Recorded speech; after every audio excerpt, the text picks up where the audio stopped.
পুলিশের বিশেষ অভিযানে ১০টি চোরাই মোটরসাইকেল উদ্ধারসহ চোর চক্রের ৯ জন সক্রিয় সদস্যকে গ্রেপ্তার করা হয়েছে।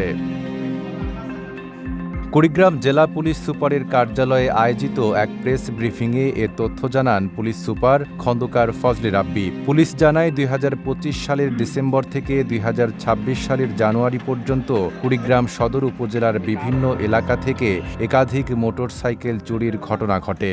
এই রংপুর মেট্রোপলিটন এলাকা বিভিন্ন জেলা শহর থেকে এগুলো চুরি করে তারা নিয়ে এসে অত্যন্ত কম মূল্যে ২০-২৫ হাজার টাকা দামে এই যে আমরা বড়বাড়ি থেকে যাকে গ্রেপ্তার করেছি মিটুল পাশা এবং নাগেশ্বরী থেকে যে রফিকুল মাস্টার, এদের কাছে এরা এই কম দামে বিক্রি করে দেয়।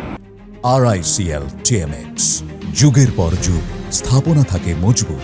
এরই ধারাবাহিকতায় জানুয়ারিতে সদর হাসপাতাল সংলগ্ন একটি ডায়াগনস্টিক সেন্টার থেকে একটি মোটরসাইকেল চুরির ঘটনায় মামলা দায়ের করা হয়। তদন্তের ভিত্তিতে গাজীপুরের কাশিমপুর এলাকা থেকে দুজনকে আটক করা হয়। তাদের দেওয়া তথ্য অনুযায়ী কুড়িগ্রাম ও আশপাশের বিভিন্ন এলাকায় অভিযান চালিয়ে আরও ৭ জনকে গ্রেপ্তার করা হয়। পরে তাদের কাছ থেকে আরও ১০টি মোটরসাইকেল উদ্ধার করা হয়। এখন যে ৭টা মোটরসাইকেল আছে এটা আমরা বিআরটিএতে যাচাই বাছাই করে প্রকৃত মালিক পাওয়া গেলে তাদের পুলিশ জানিয়েছে চক্রটি দীর্ঘদিন ধরে সংঘবদ্ধভাবে মোটরসাইকেল চুরি করে বিভিন্ন এলাকায় বিক্রি করছিল।